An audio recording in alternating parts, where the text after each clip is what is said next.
All right, ladies and gents, boys and girls,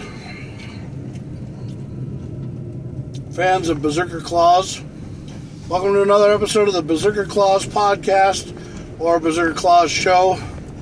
I'm your host, Jaxamous Claws, and I just want to start off by saying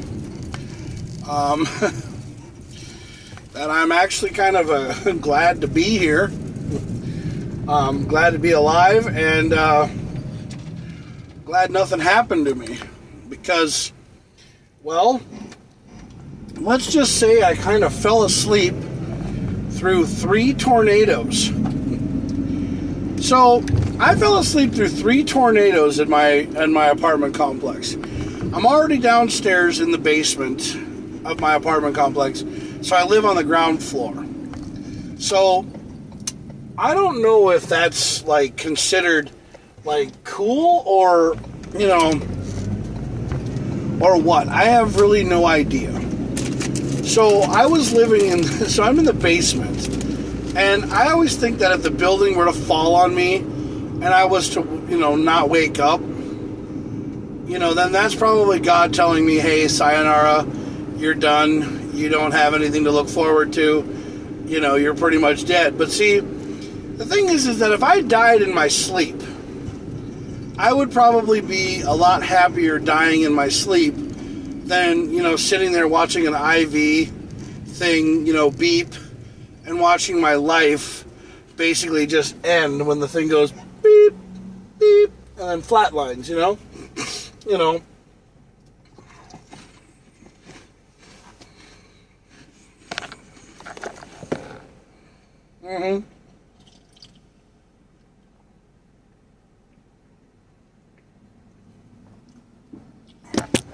Oh my God.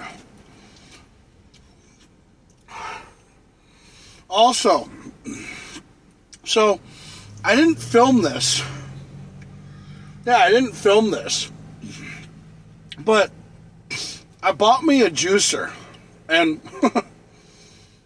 the fucked up thing is my juicer isn't big enough for some of the things that I want to do with it. So,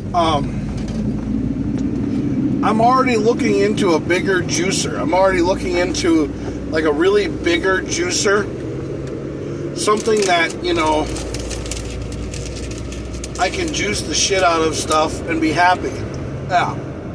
I hate that one. Fun to do that. Yeah. They hook onto each other. Yeah.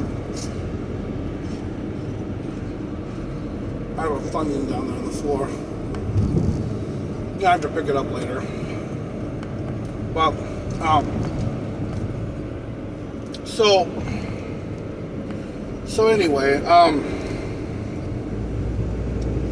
so I fell asleep. So I have a neighbor. She watches all this stuff. Her name is Tina, and she basically sent that there was. So she sent a message on Facebook saying that there was straight line winds or something like that, or something like that, and I fell asleep through 3 tornadoes. Yeah, 3 tornadoes in St. Cloud that basically touched down somewhere, and I fell asleep through all 3 of them. I never woke up. I never woke up. So I just was sitting there waiting for my alarm to go off.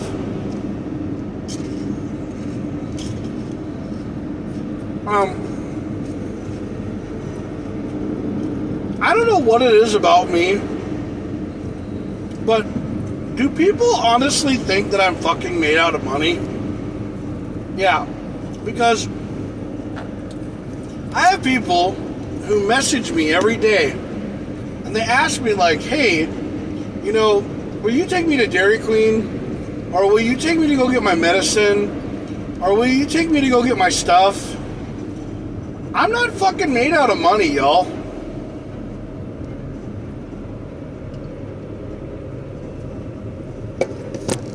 Just because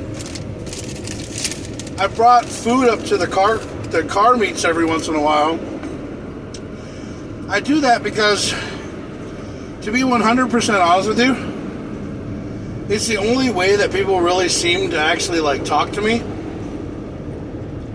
When I bring food up there, you know? So, like, you know, I really, you know, they really bring, I mean, I really understand that, you know, if that's how you guys think of me, as just somebody who brings food every once in a while, I'm really sorry, but I kind of break your guys' heart all the time because I don't really just, you know, go up there for to bring you guys food and everything. I kind of go up there just for the ambiance of being a friend. And, you know, and I have a Discord now. Camel Claus has a Discord. Well, so I have a Discord. I don't know why. I don't post anything there, but you know, I just do something. And so our neighbor Tina, she comes on Facebook every once in a while. She comments and she says, you know, things. But she posted that the storms were straight line winds, and there were like. But then I heard that there were trees down. I heard that there was all this, you know, destruction and shit going on, and I fell asleep through it all. Yeah. So I fell asleep through it all, and I could not believe that I fell asleep through a tornado. I mean, through three of them. Through three tornadoes, I fell asleep. I couldn't believe that.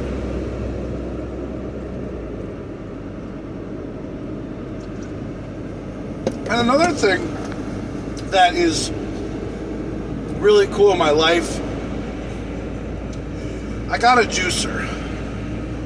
And I've been making all kinds of juices, and I've been drinking them and everything else, and I felt really great. Yeah, I made carrot juice the other day. I made cucumber juice. I made apple juice. I made pear juice. So I've been mixing a lot of these fruits and vegetables together. Yeah, I've been mixing all these fruits and vegetables together, and I've been making a lot of juice out of it, and it is so good. Yeah, it's like, you know, it's like better than V8. Yes. I found out that you can actually do tomatoes in the thing and make tomato juice. So I'm going to try doing that. Hey, Brendan. Yeah, it's been a while. You know, it's been a while. It has. Ooh, somebody killed a deer. Going on the road here down to Brainerd to drop off. Well, I'm going down to Brainerd to pick up a passenger, but it's been a while. Yeah, it has. So, you know, I'm talking to Brendan here, and Brendan, you know, is just telling me that it's been a while, and well, I've been fine. I've been doing all right, and, you know, just going to work and living the life and living the dream and being who I gotta be. But my biggest thing now is juicing, man. I've been doing a lot of juicing, you know, like taking, like, you know, watermelon, putting it through my juicer, and making watermelon juice. Like, I actually am working on filling up a pitcher. So I'll sit there and I'll put like, you know, I'll go to Walmart and buy fresh fruits in, you know, bags, and I'll send them through the juicer, and I'll juice, you know, with oranges and pears and bananas and, you know, grapes and cherries and mangoes and pineapple, watermelon. I mean, it's all good shit, and it's so good. And like everything that comes out of the juicer, I just turn around and fill up a pitcher, and then I fill it up, and then I let the pitcher sit. yeah, I let the pitcher sit overnight after I like mix it up with a blender. And it's so good. Yeah, it's so good. So, I'm actually trying to better myself. And I really feel like I'm starting to move somewhere and get somewhere. But, you know,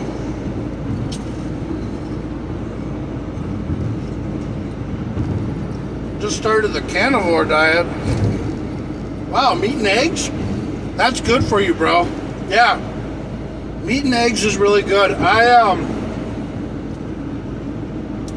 I'm actually on an egg and meat diet too. I am doing a lot of eggs now because I'm trying to get through the rest of the eggs that I have. But I've been buying a lot of eggs and just having a lot of eggs. I'm going to do some of them on my griddle here in the near future, and I'm going to start doing eggs with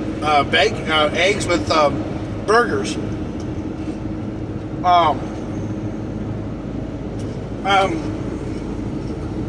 I'm actually going to do, I'm going to start using I got the Kegel trainer for Kegel exercises.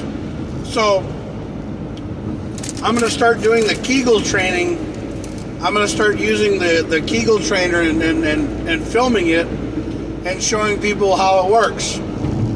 Because I actually bought one of the Kegel trainers online. And I'm actually going to start using it. And tell you guys how it works. I know you guys are probably like, Kegel training, isn't that to work your pelvic muscles and shit? Well, yeah. You know, Jaxamous downstairs isn't working very well, so I gotta take care of the action. I'm tired of being on the sidelines, if you know what I mean. So, but I got myself a Kegel trainer, and I'm actually working out. I'm actually working out a lot at home. I'm cooking a lot more at home now. I'm not buying McDonald's anymore. Brian Elvestead said to me that I needed to start eating more at home, and I totally fucking agree with him. I totally started agreeing with him. I mean, yes, eating McDonald's and everything is really bad for you, and I mean, shit, you can make your own McDonald's at home, dude. Alright, guys, I'm seriously going to tell you this. Eating at home is better than what you have at these fast food restaurants. I'm sorry, but fuck McDonald's, you know, fuck Wendy's, all that shit. I mean, because you know what? If you want a really good burger, make it at home.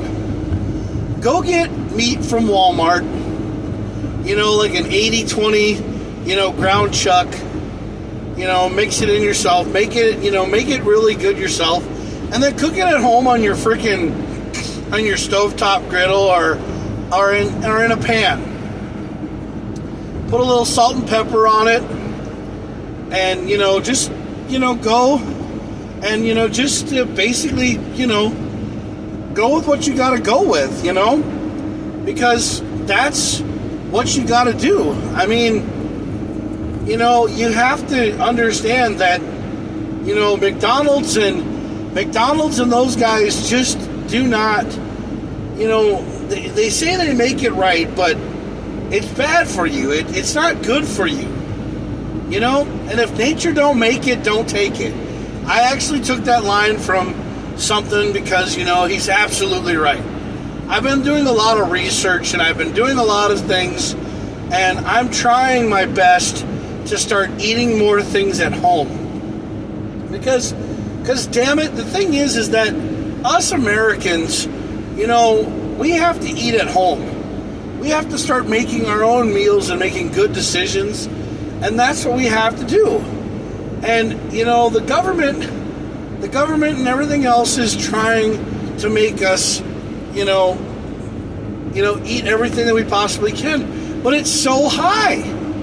Inflation's so much for restaurants and stuff. nothing against McDonald's and everything, but I'm sorry, but I can make a better burger at home than what McDonald's makes. I can make a better milkshake.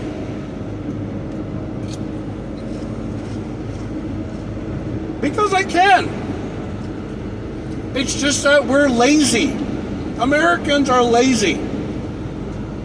We want everything given to us. We don't want to sit at home and make it. You want to know something? That's what we need to start doing. We need to start working out at home, working out in the gym, having relationships with our women, and having relationships with our men, and coming together as one, and realizing that the way things are is that if we make it at home, we'll live a lot better. We will. We will. Because one of the things that I've actually researched is like these energy drinks and stuff like that, I understand that energy drinks are good for basically getting through, the night or whatever. But if there was a way that I could, make a drink myself, like an energy drink kind of thing, but make it so that I could just take it with me and have it with me when I needed it, I would do that. But it's never cold because I don't have a cooler with me. I don't have a way to keep something cold. So I'm thinking of making these juice things, when I do all this juicing, making it into ice cubes. So that when you make them into ice cubes, you make them into ice cubes, you put it inside of one of these big, huge, like you put it inside one of these big, huge, Yeti drink holders or whatever, and then it melts, it turns into a drink, and then you can have it when you're on your time. Well, who knows? I mean, I don't know, but Brendan, that sounds really good. Yeah, you're having the carnivore diet, which is basically just meat and eggs.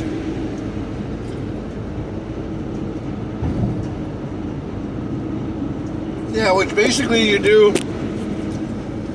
like steak. You do like steak and eggs, burgers and eggs, chicken and eggs.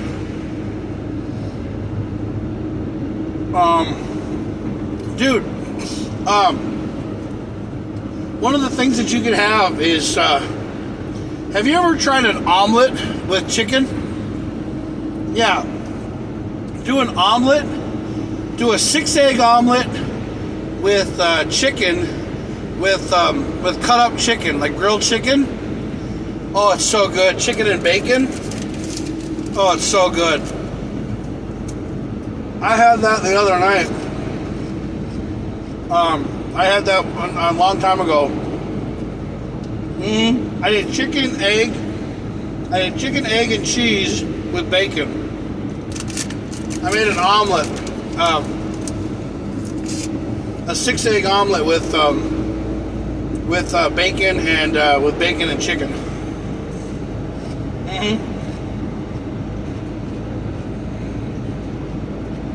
And then I had chicken and shrimp from Texas Roadhouse. But I rather get a steak for myself at home. I'll cook it at home. Yeah. So guys, I am going to start going and doing lives. I'm going to start doing lives at home and start cooking. I'm going to do a thing with cooking with claws. So I'm going to start doing my own cooking show. So if you guys want to watch those with me, you can. If not, you can just, tell me to go after myself, and I will. It'll be on my channels. on YouTube and everything else, because YouTube is something that I've been on for a long time. I love YouTube. I think they're a great thing, but I don't know how much longer they're going to put up with me.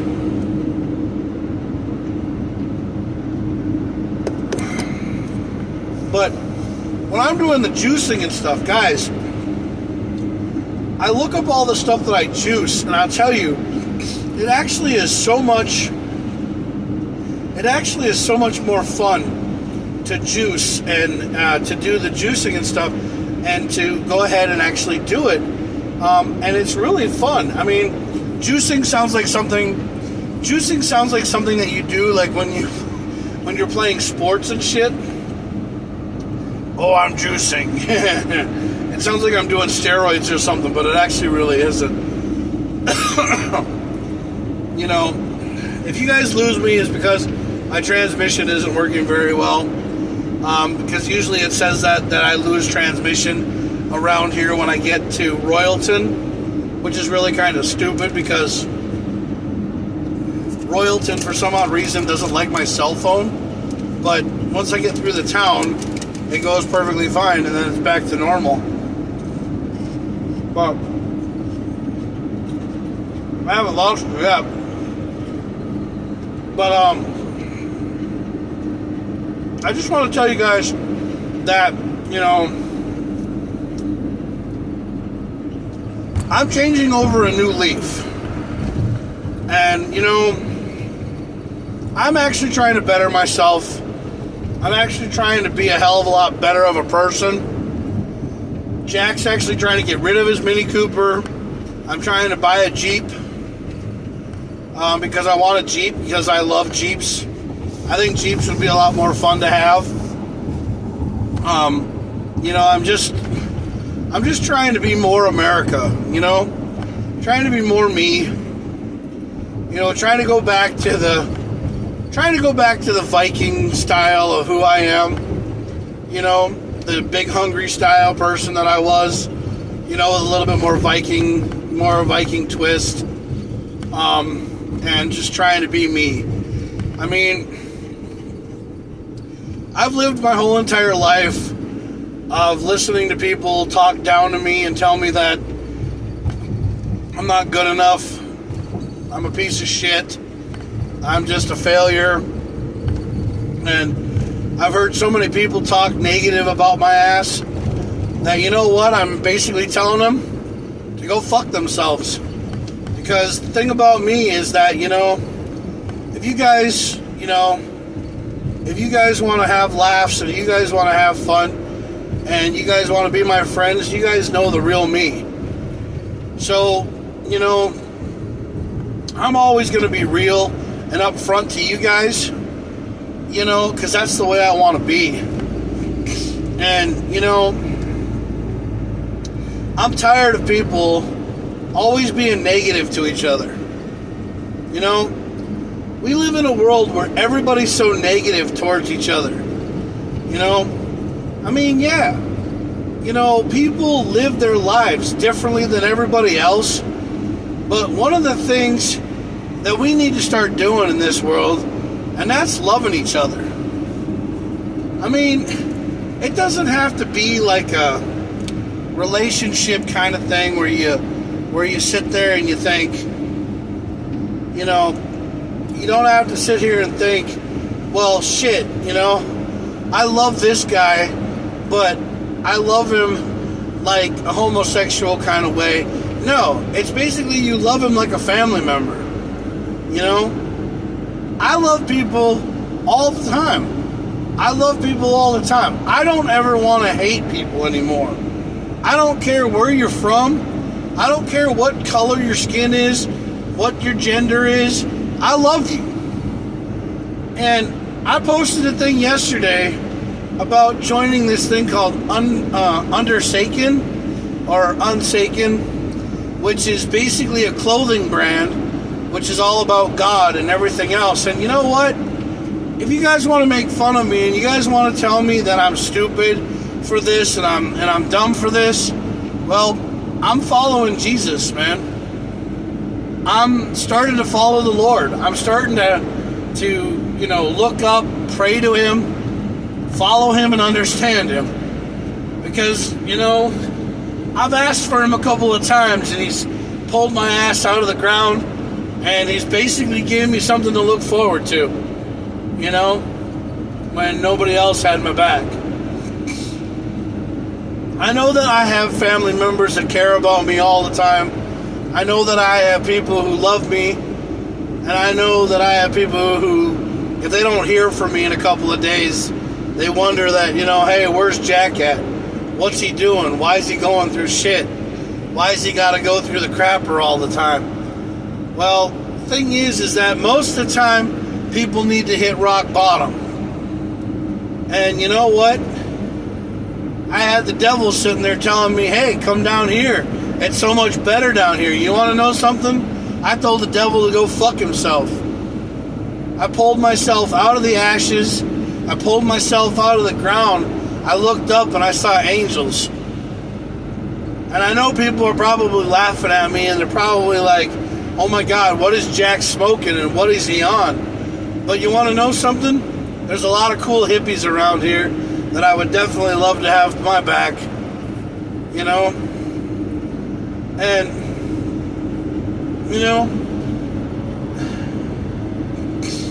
I just don't know what happened in my life for me to realize to myself that I just don't feel like,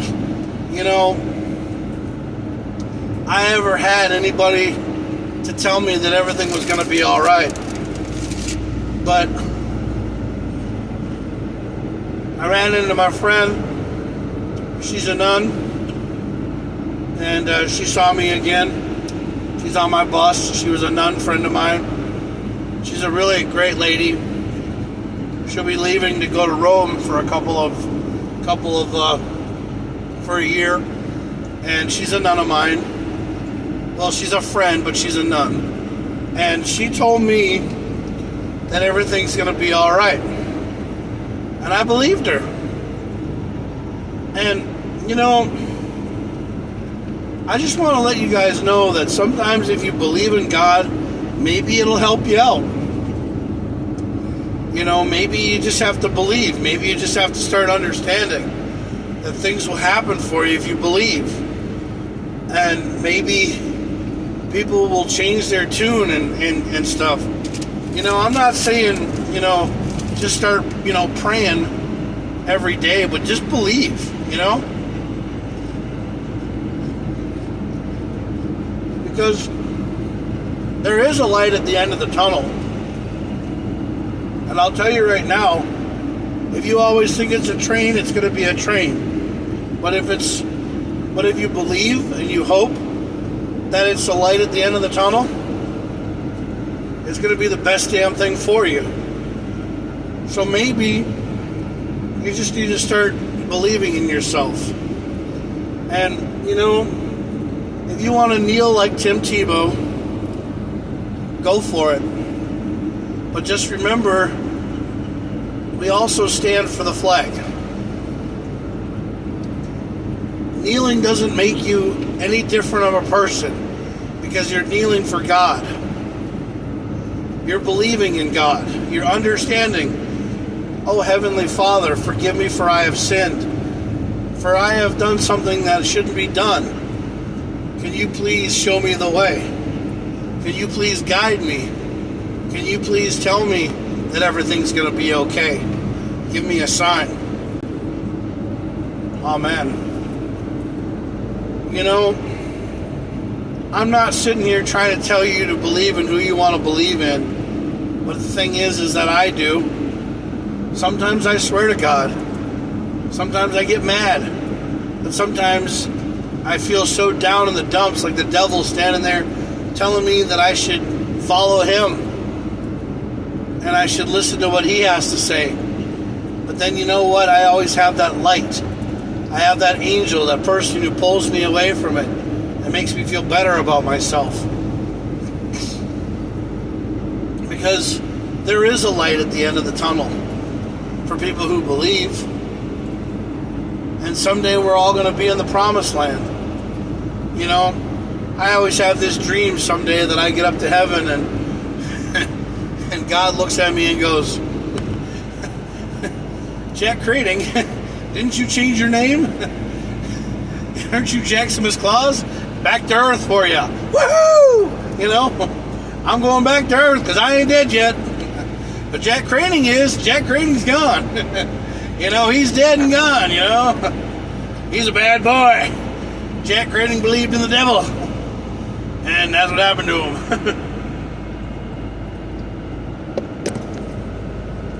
But Jaxamous Claus, I like him, you know. God's like, yeah, he's funny. You know. You know, I was taking a passenger down and to the airport, and she said that I reminded her of Chris Farley. And a lot of people say that I look like Chris Farley, but more of a Viking Chris Farley. And you know, and I was telling her about the time that I went to a party. I dressed up at Halloween. I did Mick Foley. Not Mick Foley the wrestler, but Mick Foley, the guy who lives in a van down by the river. No, you know, and I was, you know, doing that. I had the glasses on, and I was sitting there, and I was like doing the thing where I was licking my lips, and then I was taking my pants and I was adjusting them, but I had on suspenders, you know, and I was like, now, when you start to read your books and you want to use the rolling papers to do doobies and everything else, you might want to consider yourself to think about me, Matt Foley, because I'll be living in a van down by the river, eating government cheese and living there because I don't want to do anything else.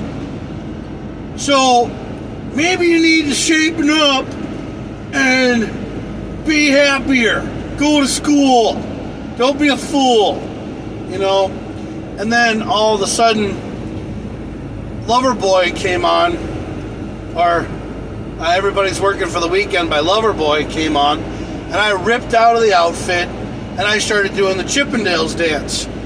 Now, I started doing the Chippendales dance and I looked like Chris Farley back in the day because I didn't have a beard. But, you know, I looked like Chris Farley. I looked like Tommy Boy. I mean, I had the I had the whole look. And I started doing the Chippendales dance. And this guy was like, holy shit, dude, this guy's on top.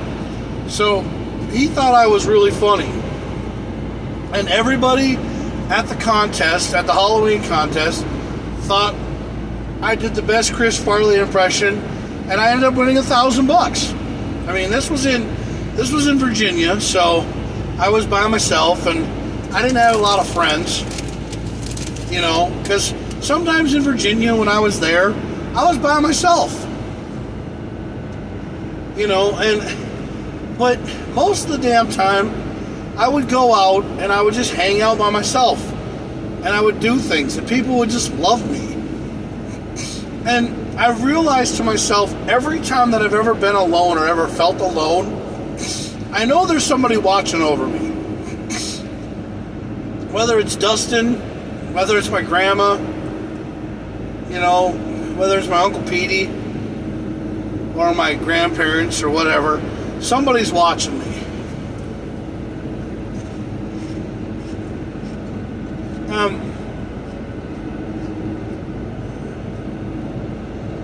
I don't know.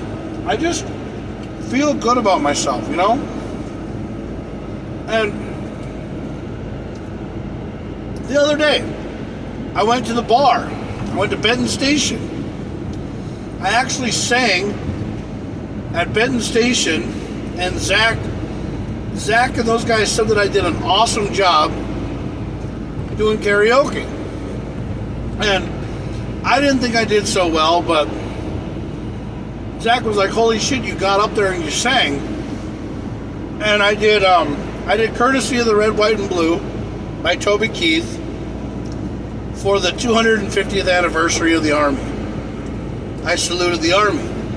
I respected the Army, and I respected everybody at the bar. Man and woman, who were in the military, and I respected them. I respect any armed forces. That's why I love Camo Claus so much, because Camo Claus respects anybody who's in the armed forces. You know, I mean, that's how the whole Camo Claus thing started out. It was just Santa Claus in a camo suit. But then I turned it into my own thing and said that I was Santa's cousin, just because I wanted to be different. So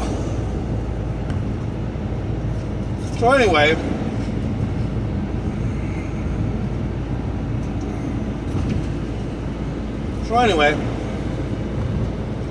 but people, every time I do something,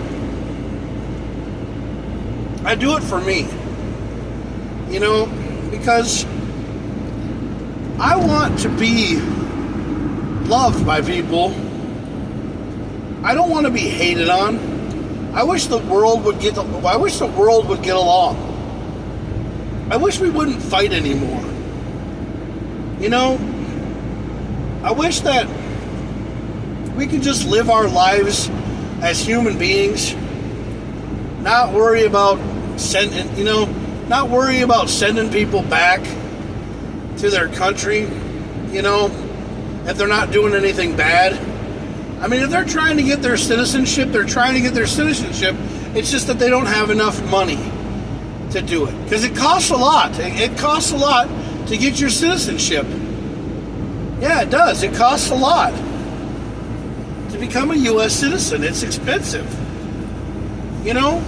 But if the person doesn't have any record, or if they're not doing anything wrong, if they're just coming here to America to work, to do what they got to do, to work, to try to get their citizenship, then let them work.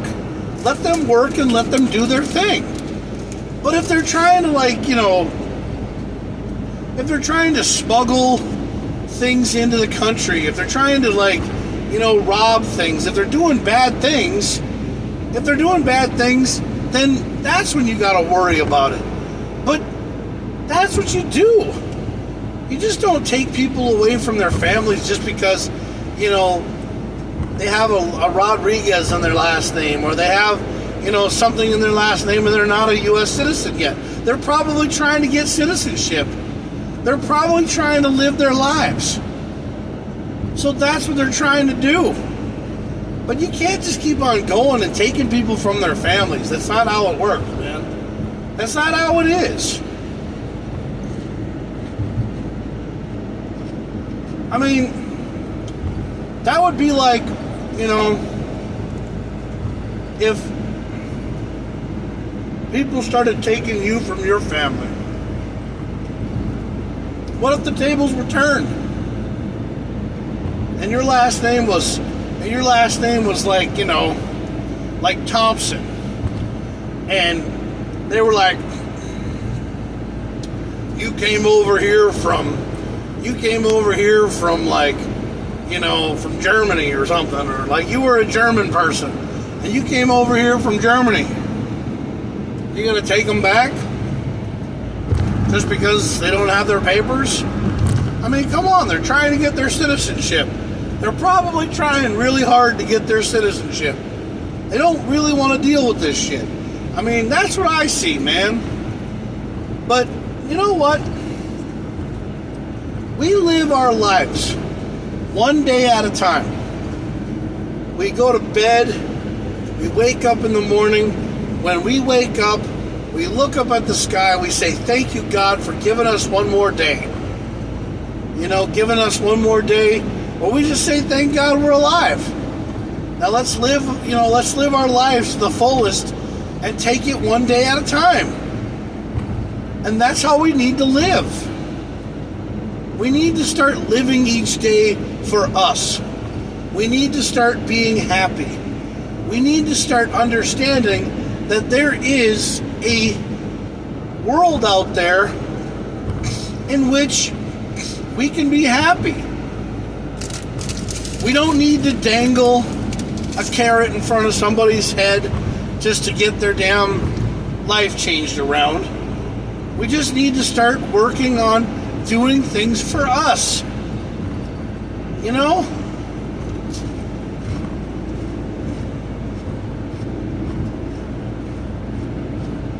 Because there is not a day that goes by that I don't think that somebody in this world is thinking about somebody else, or thinking that something in this world is completely and utterly fucked, that they want to change their lifestyle. Because we live our lives every day like it's our last day on this earth. We believe in what we do. We go to work for our families. We go to work for ourselves if we don't have a family. But we try to make ourselves happier. So here's the thing I got to say to everybody. Now, you do this in church on Sundays, right?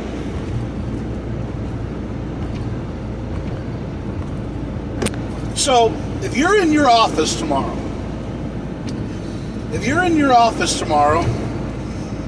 and you see somebody in your office tomorrow, or you see somebody out there, and you see them, just say, "Hey, how you doing? How's your day going?" And if they get mad at you, and they say, "What's it to you?" just be like, "Hey, I just wanted to reach out and say that I hope you're having a great day, and if not, if there's anything that I can do to help you out or to make you happy, please let me know, because I'm here for you. Peace be with you, and also with you." Because some days, when you go to church on Sundays, and you look at the person next to you, and you look at them and you say, "Hey, peace be with you, also with you," they say back. You know, you look over at you don't even know this person, because sometimes you don't know this person, but you talk to them like they're your best friend. See, now me, I love all kinds of people. When you get on my bus, I make you feel like you're the best thing on my bus. That's why I also have people who want to come back on my bus. I don't care for tips. Trust me, dude, I don't work for tips. No. I work for people's hearts. I come to work every day at Groom Transportation. I come here every day for one thing and one thing only. That's the passengers. I love being here for the passengers, because the passengers are what make my life happier. Because if I could take one person and make them smile, make them feel good about themselves, and make them understand that they're going to have a good trip wherever the heck they're going, that's what I do. Because I don't care about race. I don't care about age. I don't care about religion. But one thing is about politics and religion, I don't really talk much on my bus when I have people in the van, because I don't want to piss somebody off. But the thing is I believe in God, and I do want to get my ordained ministership. I would love to be a minister. I'd love to work at a church. And people are like, "Jack, that's not you. That's totally what you're different of, because you're the kind of person who would never like to be in a church." But you want to know something? People change. People realize to themselves that there's more out there than just them. You know? Me, I would love to grab a book, you know, the Bible. I look at the Bible and I think, it's filled with wonderful things. Yeah, it's filled with wonderful stories. I got a cough. I'm sorry. I got some Funyun dust in my throat. I look at the Bible and I read the Bible, and it's got some wonderful stories in it. I can't quote the Bible to you. I can't. You want to know why? Because I don't read into it that hardcore. I'll just take a chapter and I'll read it, and then I'll put it back on my bedside table, or I'll put it somewhere in my house, and then I'll oh, where's my Bible? Where's my Bible? Then I won't find it. But I'll have it on my phone. I have the Bible app on my phone, Or I just type, the Bible in and have, and have Spotify read the Bible for me.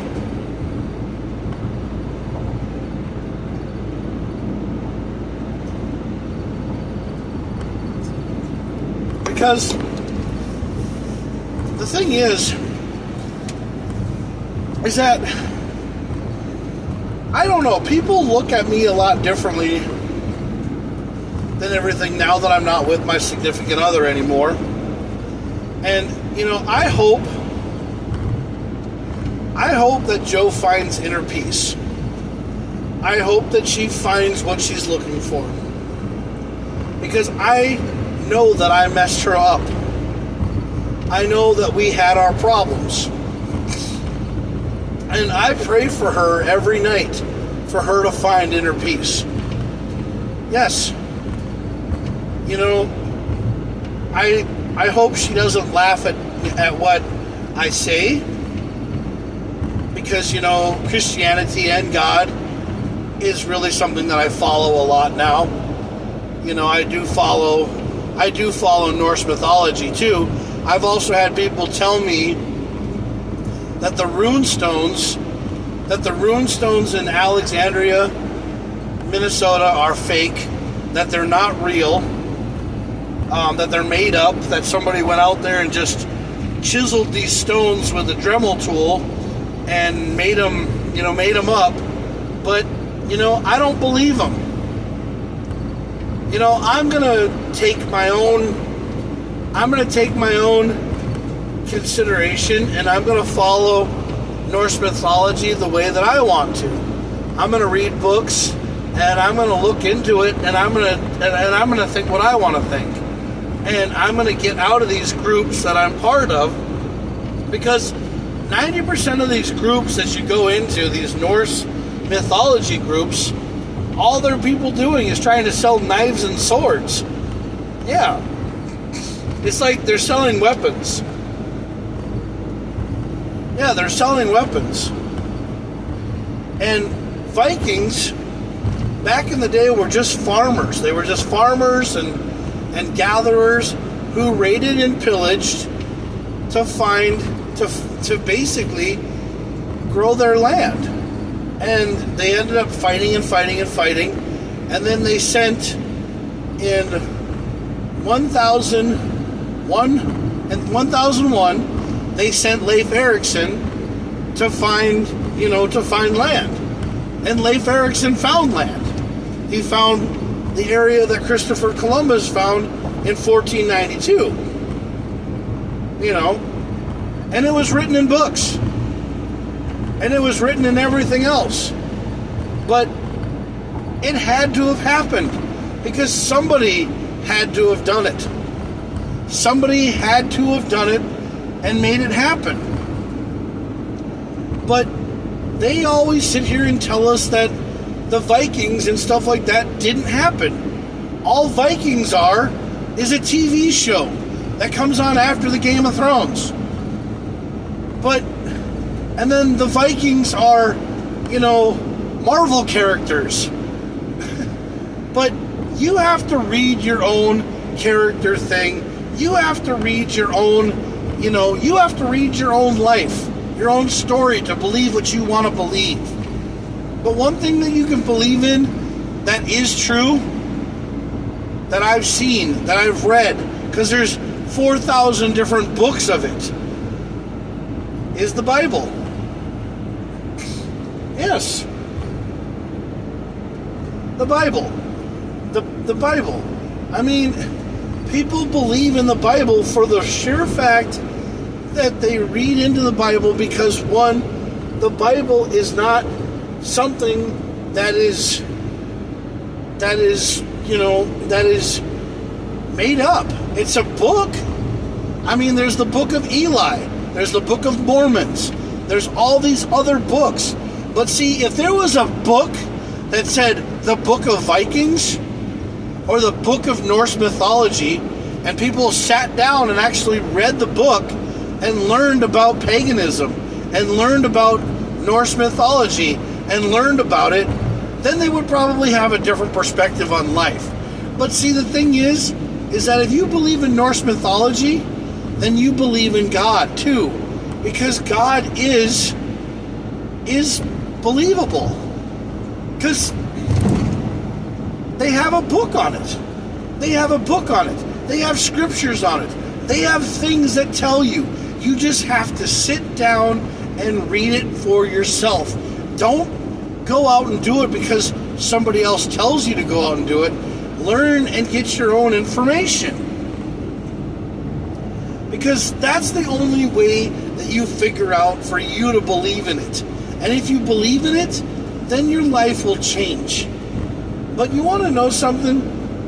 Don't look at me like, that I'm the person who's trying to tell you that you need to go out there and, grab a Bible and read it. Just go out there and do it for yourself. I'm not, the New Testament. I'm not the new person to help out. I've just seen some crazy stuff in my life, and I've seen some things that a lot of people don't see. Like, I got made fun of by some people, by some friends of mine one time, that told me, they asked me, Jack, do you believe in paranormal? Do you believe in ghosts? Well, one time when I was a little kid, I was staying at my old grandma's house, my grandma Marge's house, and now, I don't know what age I was. I was young, but my oldest sister and her boyfriend at the time, which is my brother-in-law Toby, they were living in the basement of my grandma's house. And I remember when I was a little kid, I went upstairs one night. Yeah, I went upstairs one night. And I was sitting there in the living room, and I was watching my grandma, my Aunt Coda, my Aunt Anna, Bill and Dorothy, and yeah, they were all playing cards. They were playing Zion Check, or they were playing the game that my grandma used to always play. But they're all dead. They were all gone. Yeah, they were all gone. But I saw them. I saw them. You can't sit there and tell me that I was smoking something or I was high, because I was so young. But I saw them. I actually saw my grandma Marge and everybody playing cards, and they all smiled at me and waved at me. And I had somebody come, then they all disappeared, and somebody said to me, Jack, what are you doing? And I said, I was just talking to Grandma. And they thought I was weird.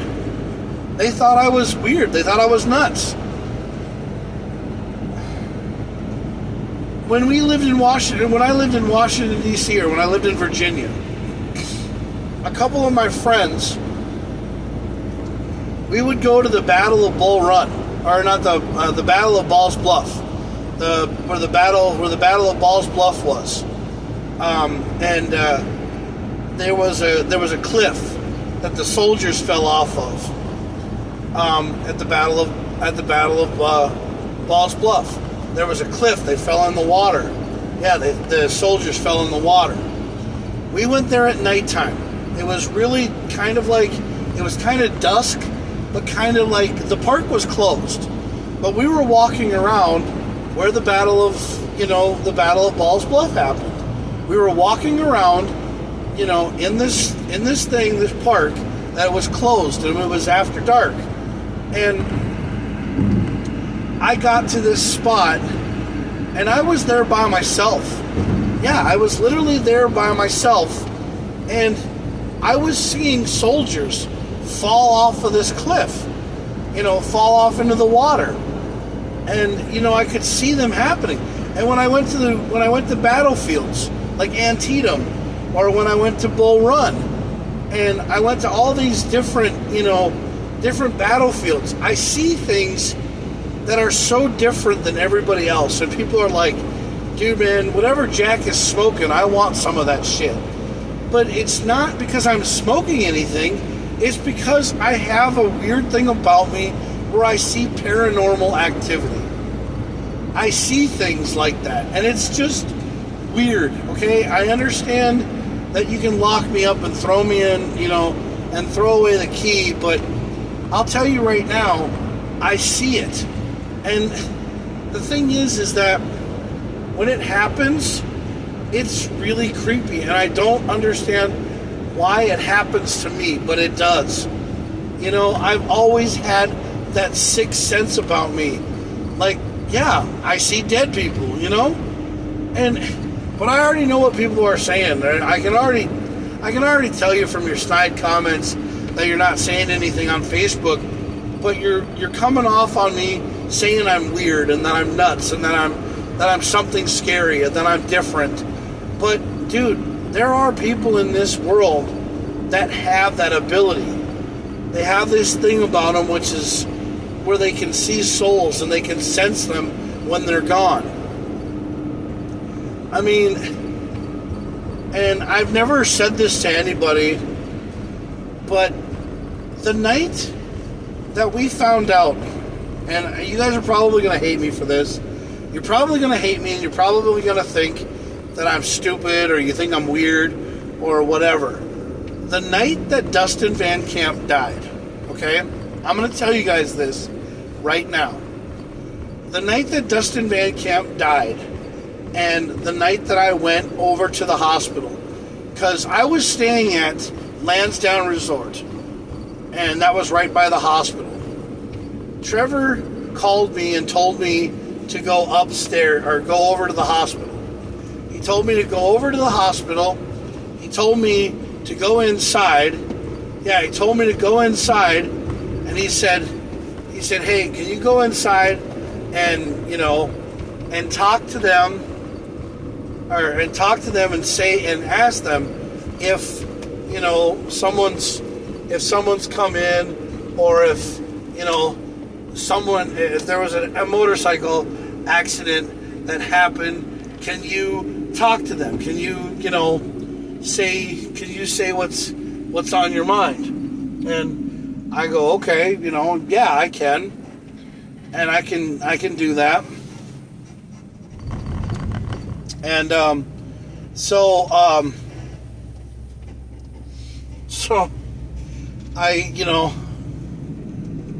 said to them, I was like, well, this is really nice. My friggin' wiper blades are terrible as shit right now, because I went to clean the windshield off and now I can't fucking see. But so I went over to where Dustin's, so when Dustin was killed, they said, Jack, can you go over to the hospital and talk to them and ask them if they brought, Dustin in? And I said, okay. I said, I'll go and do that. And so I went over there, no questions asked, and I said something to the lady. I said, did they bring a guy in on a motorcycle? 6'11", wearing a black jacket, helmet that said Trax Revolution on it, and he was driving a Yamaha an R6 or an R1. And the lady was like, I can't give you that information. And then all of a sudden I was like, well, I know you can't give me that information, but I said, he was a family member of mine, he was a brother of mine. And then the lady said, well, yeah, I think they put him in door 4 or room 4. And I went into the hospital, and I looked at room 4, and room 4 was completely dark. It was completely dark. There was nobody in there. When the lady opened the door up again, I looked, and there was a figure. There was a white ghost figure coming at me, and it had a smile on its face. And I swear that was Dustin. Yeah, I swear it was Dustin. And Dustin had that smile on his face, like he knew it was okay for him to. He knew that it was okay for him to leave this world. And I'm sorry. I'm getting really emotional, and I'm tearing up. I'm really sorry, but so when I saw that figure fly past me and Dustin had that smile on his face, I knew that was Dustin telling me that it was okay. That he was glad to see that somebody came to see him. And you can make fun of me all you want to. You can laugh at me all you want to. You can say I'm weird. You can say I'm crazy. I'm nuts. I'm really high or whatever. But if I took a drug test right now, I wouldn't have anything in my system except for energy drinks. But I saw Dustin fly past me with that smile on his face, saying, "Thank you, Jack, for coming and seeing me," and saying goodbye. And then I told the lady, I was like, "It's okay." And then she said, "Well, there's a grieving room if you want to go down to the grieving room." And I said, "No, I'm going to go outside." And I went outside, I hit my knees, and I just started bawling. I just started crying, and I called everybody on my phone. I sent messages to everybody, telling them what happened, telling them what went on, and telling them that Dustin was gone. And people didn't believe me. People thought I was crazy. People thought I was weird. People couldn't believe that it happened. And then Melissa Bergman, she's one of my friends, she said that she saw something, but she didn't know, what it was. And then she came to the hospital after I told her what happened, and she broke down. And then when we went to the crash site, I know this is going to sound really stupid. Shut up, dude.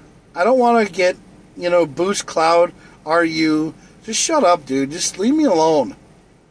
Don't watch my channel if you don't want to. Shut your fucking pie hole. I'm trying to tell an emotional story, you douche. But when we went to the crash site and we all were standing there and we were all talking about Dustin, I was watching the crash. I don't know how it happens, but I had that vision. I had that vision of the car sitting there, waiting to turn left.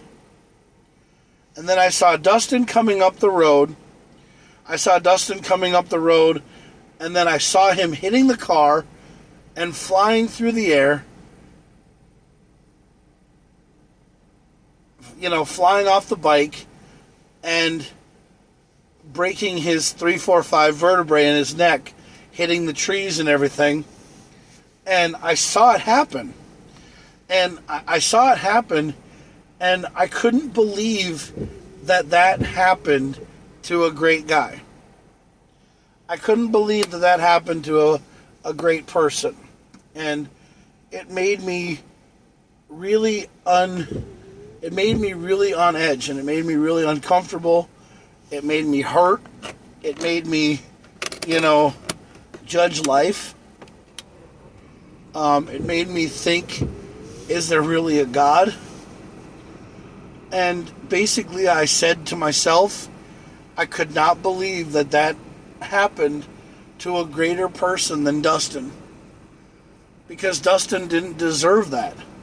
Dustin did not deserve to die like that. No. He didn't. He didn't deserve to die like that. And that was totally just, uncalled for. It was just totally, whatever. And I wasn't allowed to go to the court case because I was either, I don't know what I was doing. I was working, or I was gone, or I left or something. I can't remember, but the court case I heard was dropped because there wasn't enough evidence. The guy was a diplomat that hit Dustin, and he didn't have insurance, or he didn't have something or another, didn't have his papers or something. I don't know what it was. I can't vouch for what it was, but it was something. And, and Dustin was killed. He was killed by somebody who wasn't even from this country. He was a diplomatic immunity. So he was, or diplomatic somebody or another. So he was like, he didn't have enough evidence, and the court case was dropped. So I don't know what was even, the cause of the whole thing. Or what happened. I didn't go to the court case.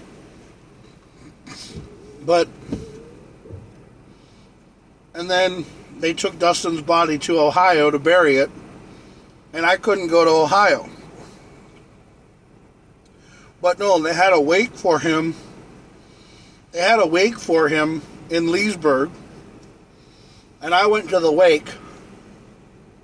Yeah, I went to the wake, and,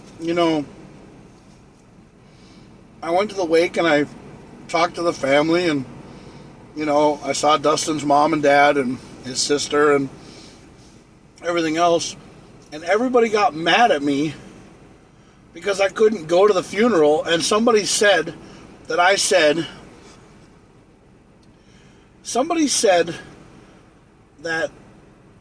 someone said that I was happy somebody said that I said it serves Dustin right for him dying on a motorcycle because every time he had a motorcycle, he acted stupid on it. And I never said that. No. I said sometimes Dustin did some things on his motorcycle that would scare, people because he would drive his bike in rainy conditions and everything like that. But he didn't die doing something stupid on his bike. Somebody pulled out in front of him and then they killed him. So Dustin didn't do anything wrong.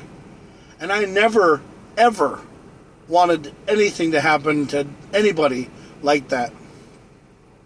So I don't know who said that I wanted Dustin to be killed on a motorcycle. I don't know who said that, but I really wish that somebody would have the balls and come out and say what they said. Because, people said that I didn't go to the funeral because they said that I wanted Dustin to pass. I never wanted Dustin to pass. No, I've always been there for Dustin. I've always been there for everybody else. I'm like the big brother of Trax Revolution, is what I've always been. Because I was the owner and CEO of the company. I was the one who owned it. And I kept it going for Dustin's memory. I kept it going for him. But all I wanted was all of the stuff that Trax Revolution was all about. But the thing is that Trax Revolution is not what it is anymore. Trax Revolution is totally going to change at our 30th anniversary. When our 30th anniversary happens, Trax Revolution is all about off-roading now. Yeah, we're all about off-roading. So that means ATVs, UTVs, side-by-sides, lifted trucks, going on dirt, rally car racing. Everything that is pretty much off-road. I'm talking about tracks, like mat tracks, putting mat tracks on your truck, putting mat tracks on your Jeep, laying tracks with mat tracks, triangle tracks, lift kits, going in the mud, Baja racing, trophy truck racing, all the stuff that involves dirt, snow, and driving off-road, hitting mud ditches, going to mud bogs, going to Howie's mud bogs, because I'm going to go to Howie's mud bog all the time because I love that kind of stuff. It's mud. I'm tired of tarmac and street. I don't care for drifting. I don't care for, cars that, look good on pavement. Pavement is for pussies. I hate pavement. I like dirt. I like mud. I like rocks. I like, putting a winch on your vehicle and tying it to a tree and pulling yourself up a rock face. I like going and doing rock crawling, jeeping, having a Bronco in Moab, going on the desert, being in the snow, hitting a mud hole, being, a mud slut, doing everything that is playing in the mud. That's what Trax Revolution is all about now. And I am getting rid of my Mini Cooper because my Mini Cooper brings back crappy vibes. If I could ever get a better Mini Cooper, the Mini Cooper that I want is the desert one. The one that's got a 4-inch lift kit on it. It's called an X-Rayed Mini Cooper. Yeah, it's an X-Rayed Mini Cooper. It's one that's basically they take a Mini Cooper shell and they put it on top of a Bronco or an FJ Cruiser. That's what I want. So Trax Revolution, after 30 years, is going to start doing what I really and truly wanted to do with it. And that is basically turn it into something that is what I like. And that's being in the dirt. That's doing WRC, but I don't want to do WRC. No, I like desert rallies. I like being in the backwoods, but driving, on trails and going on jumps and, hitting ditches and hitting mud holes and getting stuck in the mud and having a good time and being out in the trail and going rock crawling and stuff like that. That is what Trax Revolution is all about. I still own the rights to Trax Revolution. I'm president and owner of the company. But the thing is that I'm going to take it and do it with what I want to do it with. And I've heard people sit there and tell me, Jack, you're going to just change it up in a couple of years, and then you're going to go back to doing exactly what you did before. No, I'm not. I'm basically done, and I'm pushing it to what I want to do. So, my final thought for tonight's show is that, my thing is just believe in what you want to believe in. Live your life every day like it's your last day on this earth. And if you believe in something, believe in it. And do it for yourself. Because someday, somebody's going to come around and they're going to try to take it away from you. And just understand that you're the person who needs to do it. And you're the person who needs to do it for yourself. But if you have a team and followers and a bunch of family and friends that love you, just love them back and go from there. So, thanks again for watching tonight's episode, and if you guys do have any questions, put them in the comments or message me or send me an email. Because I miss all you guys. But hey, have a good night. This has been the Berserker Claus Show. I'm your host, Jaxamous Claus, and you're not. Y'all have a good night.